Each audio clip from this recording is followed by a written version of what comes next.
Dan, well done. Snetterton just seems to get more and more odd, doesn't it? But a great drive from you, well done. Thank you. Yeah, really strange day weather-wise. I think we're contending with everything out there. I mean, we had a deluge that delayed the whole race because it was that horrendous.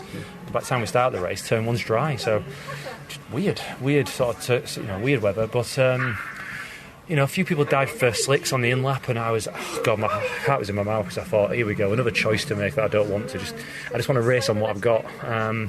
Ash did it at the last second. I watched his car wobble as he did it, didn't do it, did it, and it was like, I'm not going with you. I thought the last sector was just way too wet. I thought you would have lost way too much time in the last sector, and ultimately, by the time the crossover point comes, you're going to catch, but I could be too far up the road by then, or even if I do hang on, the reports we had saying it was going to rain again. And when I started to see the spots of rain, I was like, come on, buck it down.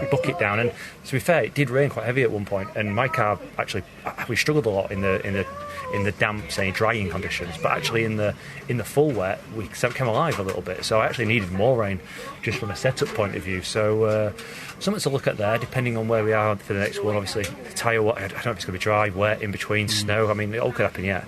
But certainly not the fastest car out there. Long way behind sort of the performance the BMW has, particularly in Jake's hands. But I managed to keep Bobby behind, which I'm quite happy about, because he was all over me at certain bits. Other bits I did well to sort of drive my line and make sure I had enough. Maybe I had a couple laps more hybrid, which helped me, but it was only a couple.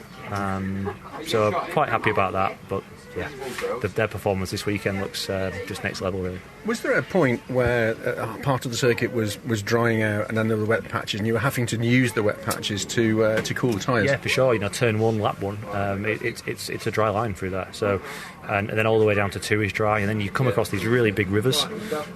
So you've got a patch of maybe 2 foot wide that's actually sodden, like really, really wet, almost like a river, and then you're back into dry. But then that was kind of intermittent for the first sort of sector, maybe part of the second sector, and then it got really bad. Sort of under the bridge onwards was absolutely wet through. Obviously, if that had dried out and it hadn't rained again, I think we would have been in trouble. I think the crossover point maybe came too late. I mean, I think I must have been on the radio. I think I got told that was something like 40 seconds to the good of a dry tyre when the crossover point came. That was like 5 to go.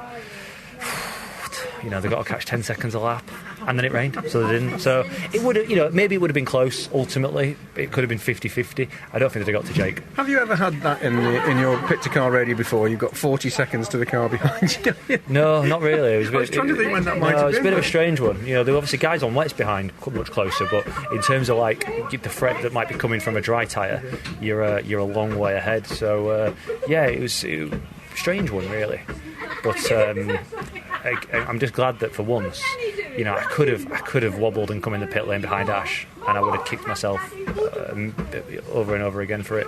I'm just glad I'm stood here having finally, feels like forever I've made the right choice.